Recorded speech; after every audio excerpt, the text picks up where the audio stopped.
Ladies and gentlemen, the story you are about to hear is true. Only the names have been changed to protect the innocent. NBC brings you Dragnet.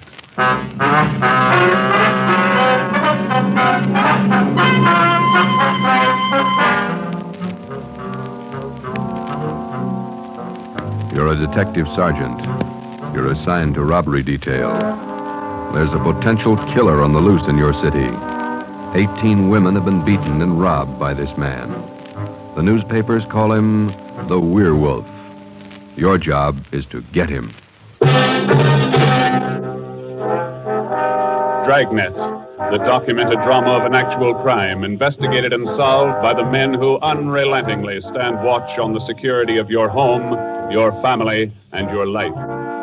For the next 30 minutes, in cooperation with the Los Angeles Police Department, you will travel step by step on the side of the law through an actual case, from beginning to end, from crime to punishment. Dragnet is the story of your police force in action. It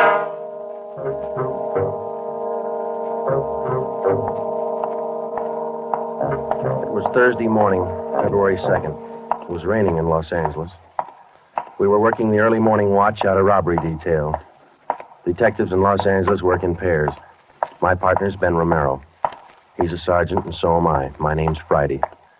The boss is Ed Backstrand, chief of detectives. I was on the way back from the teletype room, and it was 3 a.m. when I got to room 27A, robbery detail. Hi, Ben. What's up? Keep your coat on, Joe. Just had a hotshot call. Coming, Skipper? Right behind you. Let's go, Freddie. Well, what was it, Ed? Another woman robbed, almost beaten to death.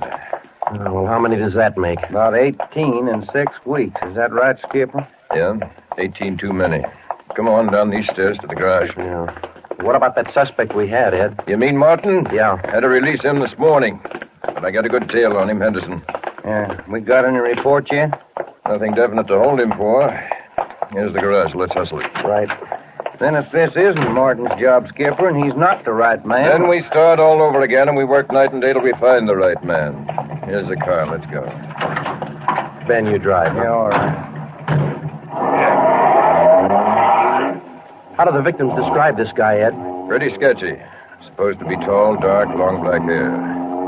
Last woman said he had a face like an animal, something like a dog or a wolf. A wolf?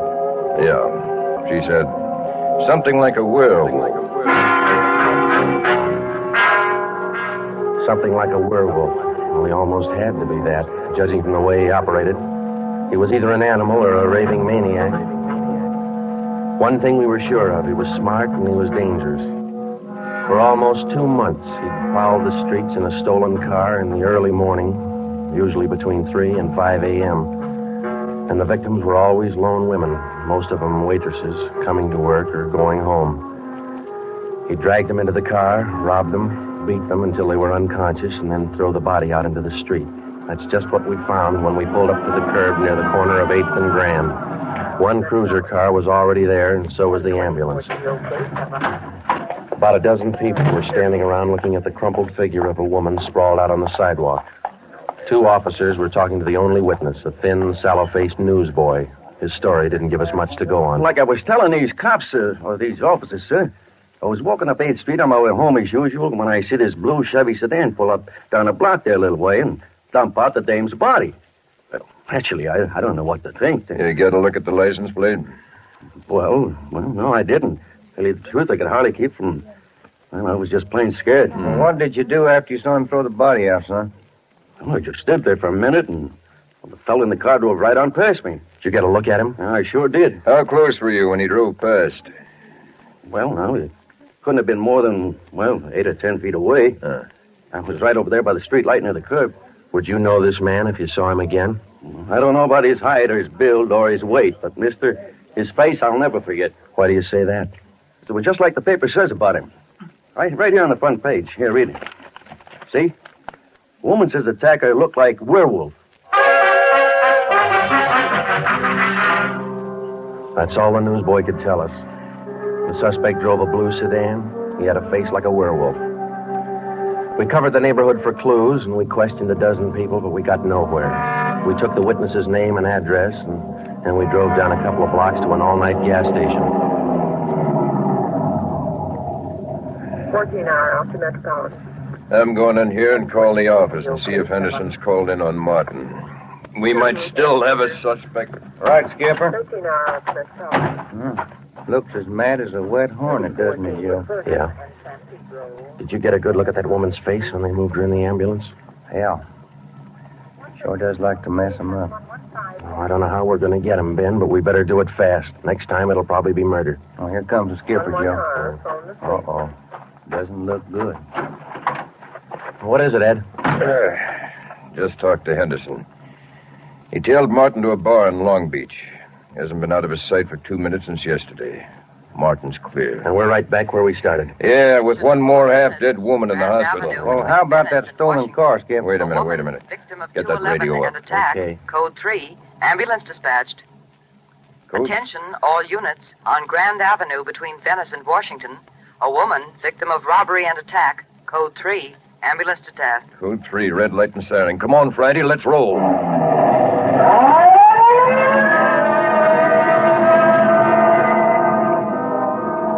We couldn't be sure, but it sounded like another one.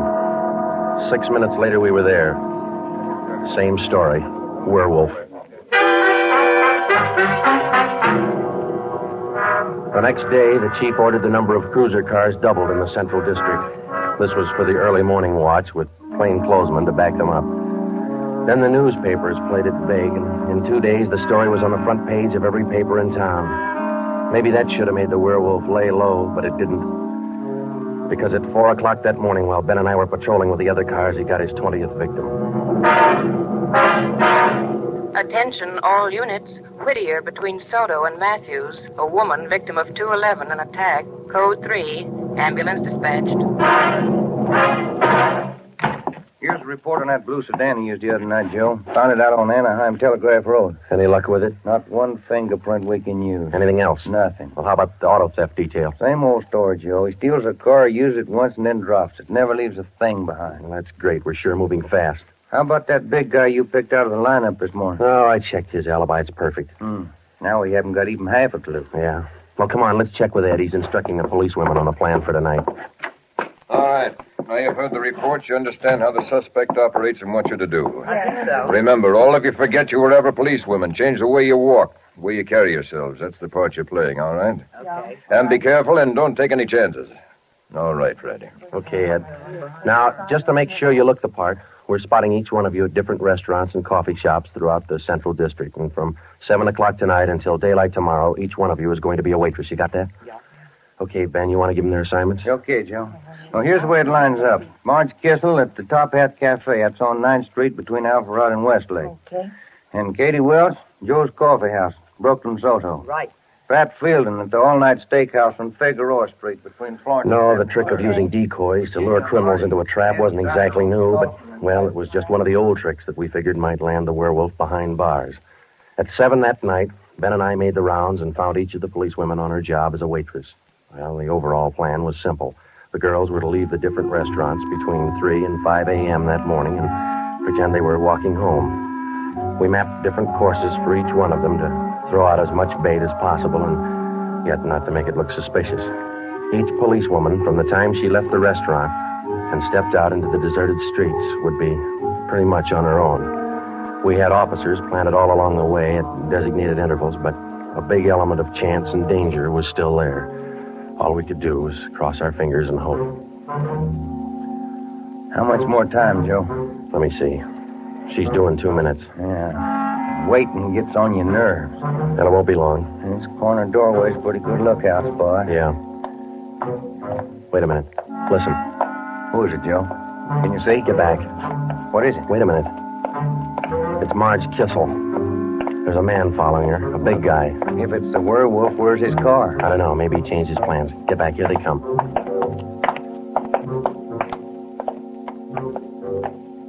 You get a look at him, Joe? Oh, pretty good. Not too suspicious. Might be coincidence. Well, I got a pretty good lead. Come on, let's go. Stay back in the shadows.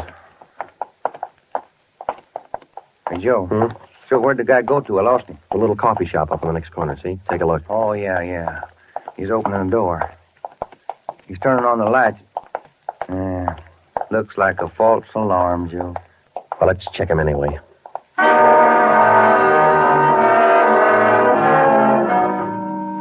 Well, I didn't think we'd be that lucky on the first try, and we weren't. We asked the man a few questions, and it didn't take him long to show us he wasn't our man. He owned the coffee shop. So, Ben and I went back and took up our posts again and waited for the next decoy. We covered that 10-block course 6 times that morning, back and forth, following the bait, but it was almost as if the guy could sense a trap. Not once did we get a nibble. By the time our last decoy finished the route, it was almost daylight. Joe, I never was so glad to see that sun come up in my whole life. My feet feel like they're puffing right up out of my shoes. Yeah, me too. Come on, let's get over to the car and check on the other squad out in Boyle Heights. Huh? Mm-hmm. Oh. Hit the radio, will you, Ben? Yeah. Joe, there must be some easier job on the force than this. Yeah, you and me both. Now, let's see what happened to the others, huh? 80K to Unit 104K. Come in. 104K to Unit 80K. Go ahead. 104K, this is Friday. You do any good out there? This is Miller. I'll call Curtis. Stand by. 80K to 104K, Roger. What do you think, Joe? Maybe a bite? I don't know. Oh, this guy seems to work like a mind reader. Well, he can't win all of them. 104K to Unit 80K. This is Curtis. Go ahead. This is Friday, Al. How'd you do out there? Any luck? Just checked in the last gal, Joe. Katie Welch, not a sign. Okay, Al. Have the men check in. 80K clear. KGPL. Okay, let's go, Ben. When we finally got back to the office that morning, both Ben and I were ready for some sleep, but it didn't look like we were going to get it. We just about finished going through the overnight reports for some kind of a lead when the phone rang. Robbery Friday. Hi, Joe. This is Wilkerson, auto theft. Hi, Wilkie. You got something for us? Not much, Joe, but it might work into something. Just got a report in on a pair of stolen license plates. Oh? Yeah. I'm not much of a hawkshaw, but I figure there's just a chance it might be your werewolf boy. How come? I don't know. Maybe just a hunch. After 13 years in this business, you get to know thieves pretty well. Sometimes you got to even think like them. Okay, Wilkie, thanks. We'll check by in a couple of minutes. Right, Joe. What do you have to say? Pair of license plates stolen last night. Wilkie's got a hunch it could have been our man. Well, might be an angle, Joe. If that werewolf guy'd hang on to one car long enough, we'd have a chance at him. Well, he's too smart for that. I don't know, Joe. Sooner or later, he's going to make a mistake. Yeah. Come on, let's check with Wilkie. Well, we checked with Wilkerson. We got the best piece of news we'd had in days. On the average, 95% of stolen cars are recovered or located within 24 hours. In the remaining 5%, Wilkerson, by a simple process of elimination, narrowed down the number of cars the suspect might be driving. Wilkie figured 6 cars. There they are. Now, I'll bet you if you picked up your man tonight, he'd be in one of these cars. Let me see, huh?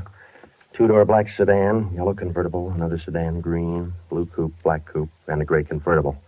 Well, that's good work, Wilkie. At least we got something to look for now. Yeah, you're right, Joe. Wilkie, you got the numbers of those stolen plates you're talking about? Yeah, right here, Ben. They're already on the hot sheet. Good. Keep us posted, huh? As usual, Ben. See you later, Wilkie. That's a good break, Ben. Something to keep us busy tonight. Tonight? What do you mean? We're setting another trap. Same thing as last night. Same police women, same everything. Well, only this time, let's hope he steps into it. You know, Joe, this werewolf character's getting me mad.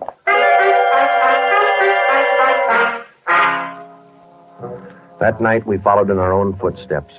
We planted the policewomen decoys in 3 separate districts, and a few minutes before 3 a.m., our squad of men took up their positions. The same policewomen went to their waitress jobs in the same restaurants, and Ben and I and the rest of the men stood in darkened doorways or empty filling stations or whatever cover we could find. And we waited and waited. What time is it, Joe? Let me look. 4:30. Thank you. Any sign, Joe? No, nothing yet. Come on, stay in the shadows. That's the way it went all through the early morning. The same plan over and over again until daylight. Ben and I would check in at the station, go over the late stolen car reports with Wilkie, catch a few hours sleep at home, and then come back and do it all over again. The next night, and the next morning, the night after that, and the morning after that. 5 days later, Ben and I were ready to call it quits. I'll admit it, Joe. I can't figure it. The guy's either psychic or else he can smell a cop a mile away.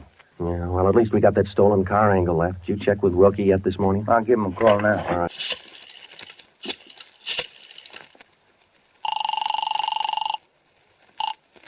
Auto theft, Wilkerson. This is Ben, Wilkie. You got anything for us this morning? Yeah, I was just going to call you. You fellas ought to let me solve your cases for you. Why? What'd you get? The boys picked up 3 of those 6 stolen cars since late yesterday. Great. Now, what does that leave us with? Well, here are the 3 still missing. Yeah. 4 X-ray 763. Yeah. 5-6 Young 342. Uh-huh. 6-1 Robert 385. Yeah. Got those? Yeah, thank you, Wilkie. Check you later. Good news? Remember those 6 missing cars? Yeah. Wilkie says the boys found 3 of them since late yesterday. Here's what's still out. The blue coupe, the yellow convertible, and the gray convertible. Yeah. Well, this feels like the right track for a change, Ben. Righty. Romero, got a minute? Sure thing, Skipper. Come on, Joe. What do you got, Ed? Woman out in Hollywood just called in with this. She said she walked down to the corner from her house last night to mail a letter. On the way back, a guy pulled up in the car and tried to drag her inside. Any description? Big, heavy-set, dark, same thing. Well, how'd you get away from him, Skipper? She said she started running as soon as he made a motion toward her. When he saw her run up the steps of her house, he jumped back in the car and took off. Well, how come she didn't call in before this? She hasn't got a phone. She's afraid to leave the house again until this morning. Sounds good, Chief. You got her address there? Here you are. Mrs. Tom Burdick, 1237 Wilcox, apartment 10. Come on, Ben. This might be what we're looking for.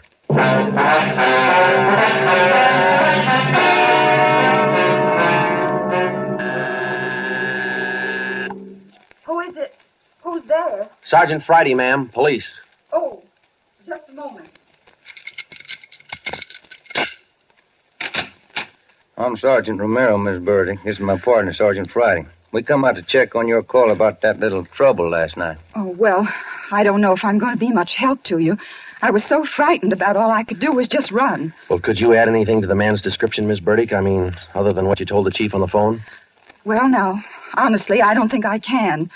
All I saw was this tall, dark man jumping out of his car and starting for me. He had a heavy build and seemed to me, well, a large head with lots of long black hair. Miss Burdick, would you recognize this man if you ever saw him again? Well, I think I might. He was such an unusually big man, almost frightened me to death. Well, just one more question, Miss Burdick. Could you describe the car this man was driving when he approached you? His car? Mm-hmm. Why, yes. It was a gray convertible. Miss Burdick, are you sure of that? Yes, I'm sure of it. A gray convertible. Thank you, Miss Burdick. That's all we wanted to know. Sometimes when you're on a case, you can chase yourself around in circles for weeks trying to fit together just 2 little pieces of a yard-long jigsaw puzzle. And a lot of the time, you find the answer where you least expect it. But once you get that feeling you're after the right man in the right way, there's nothing that can shake you. When Ben and I got back to headquarters, we went straight to the chief's office with the story, and we had him stake out the gray convertible. In other words, if any detective or officer spotted the car, he reported it back to us, but he stayed away from it.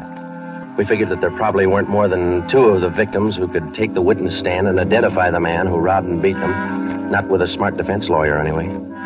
So there was only one way to catch this suspect. Red-handed. Here they are, Joe. Both sets of license numbers for that gray convertible. Here the original, and here the numbers on the stolen plates. Good.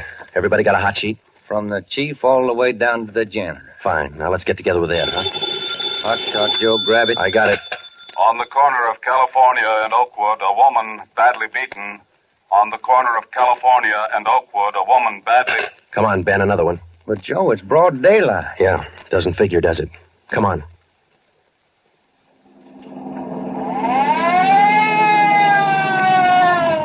That vacant lot over there, Joe. 2 plainclothesmen and uniformed officers were keeping the crowd back. An ambulance was drawn up by the curb, but it was empty. When we got down to the rear of the lot, we found out why. They were waiting for the coroner. The woman was young, not much more than 30. Her body was half sprawled across the muddy ground, and her face was turned upward. It had been badly beaten. They figured it happened last night, Sergeant. Have the fingerprint men been notified? Yeah. How about the crime lab? Just called them. That's good. Now, let's keep everybody out of the area till they get here. All right, Sergeant. Who found the body? One of the kids in the neighborhood. The woman was dead when he found her. Did she live around here? About a half mile away. I hear she's got 3 kids. Or she had 3 kids. Uh-huh. You've seen enough, Ben? Yeah. Let's get on back to headquarters.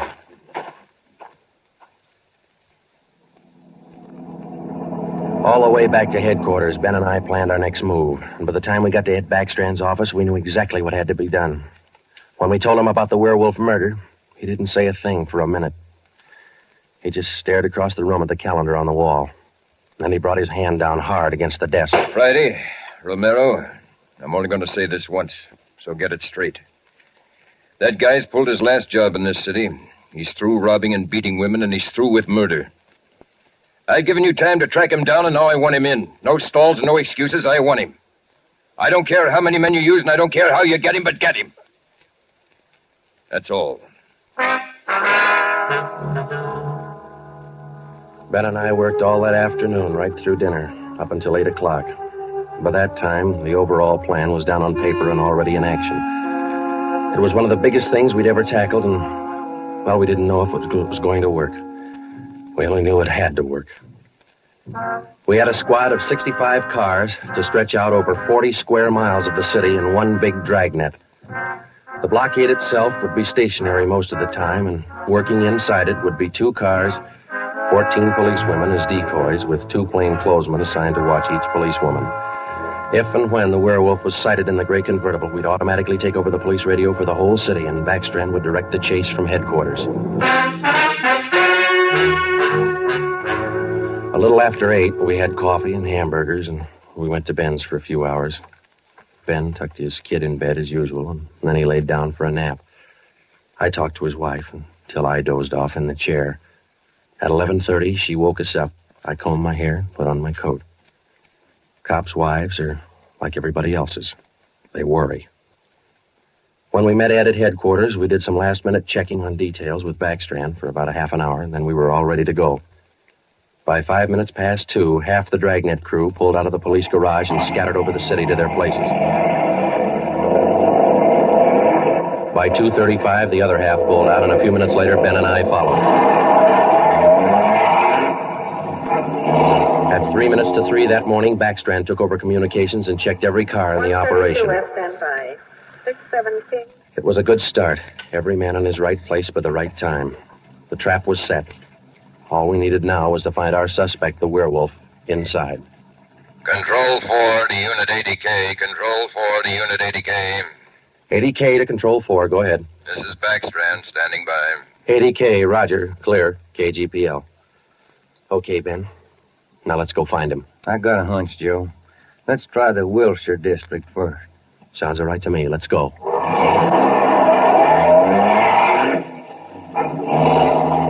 For the first hour and a half, we raked the Wilshire district back and forth. Not a sign.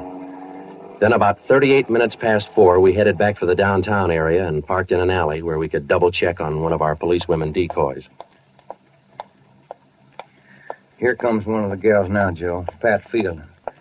Bet her feet are almost as tarred as mine. Yeah. You see anything else, Ben? Nothing. Quiet as a church. No, wait a minute. Car just turned the corner. Heading up in the same direction she is. Joe. Joe, it's slowing down. Wait a minute. It's pulling up beside her. It's a gray convertible. It's him, Joe. Come on. Ben, get out. He sees us. He's got a gun. You all right, Ben? Yeah, look at that guy take off. 80K to Control 4. 80K to Control 4. Unit 80K, go ahead. We've spotted the suspect. He's driving a gray Ford convertible, license 61 Robert 385. Suspect's headed east on Olympic from Alameda, driving without lights. Suspect is armed. He had a fast car and he knew how to drive it.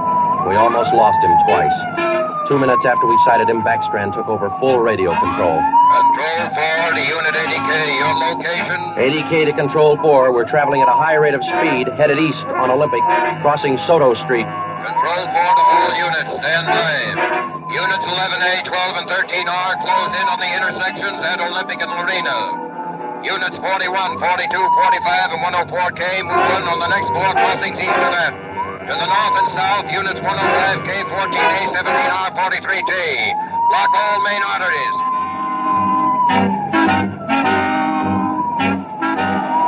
In the next half hour, the 65 cars in the Dragnet had pulled in like a noose around a 5-mile area. Ben and I hoped it was just a matter of time. Unit 80K to Control 4. Control 4 to 80K, go ahead. He's headed north on Fresno Street, crossing Whittier Boulevard. Attention all units. 80K now pursuing suspect north on Fresno from Whittier Boulevard. Units 15, 105K, 11R, and 18A block off the intersection on Fresno and 4. Hey, Ben, up there ahead. What's he trying to do now? Look, he's turning around. Yeah, and he's coming right for us. Watch it, Joe. Look out! Pretty close. 80K to Control 4. Control 4 to 80K, go ahead. Exchanging shots with suspect. Watch it, Ben. Here he comes again. Sure likes to use that gun, doesn't he? Sure does. Hey, Joe, look. Look, he's turning east. He's running for Hollenbeck Park. Yeah, 80K to Control 4. Control 4, go ahead. Suspect just drove up over curb and into Hollenbeck Park. Control 4 to all units. Control 4 to all units. Converge on Hollenbeck Park. Suspect is in the park. He's armed. Use caution. Code 3.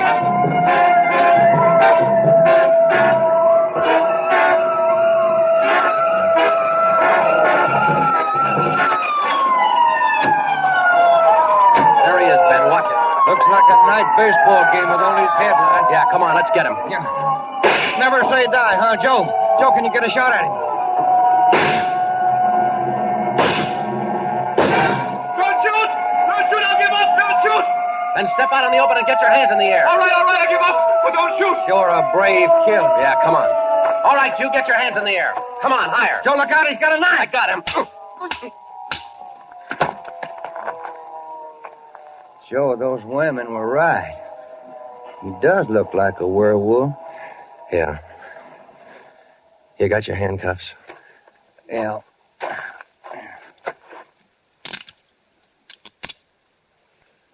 Okay.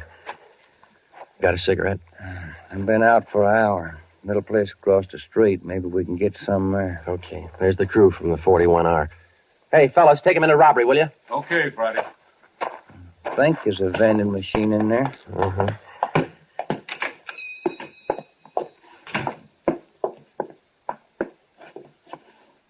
Say, you got some change for the cigarette machine, mister? I think so. Say, who was that guy all them cops were after over in the park a little while ago? I picked up the werewolf. Been reading the papers? Yeah. You fellas cops?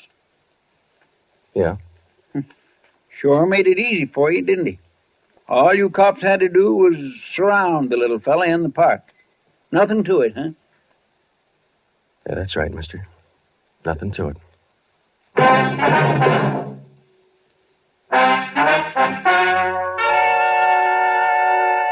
The story you have just heard was true. Only the names were changed to protect the innocent. Walter Barton, known as the Werewolf, was tried and convicted and is now serving a full life sentence at the state penitentiary.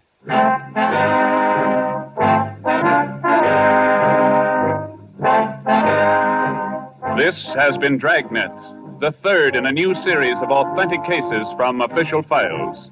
Technical advice for Dragnet comes from the office of C.B. Horrell, Chief of Police, Los Angeles Police Department. Tonight's program is dedicated to Sergeant Mario Victor Dairo of the Los Angeles Police Department, who, on the morning of January 1st, 1943, gave his life so that yours might be more secure.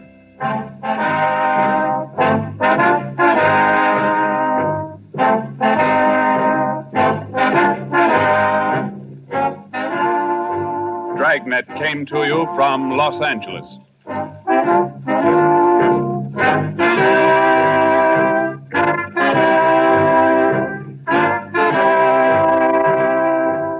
This is NBC, the national broadcasting company.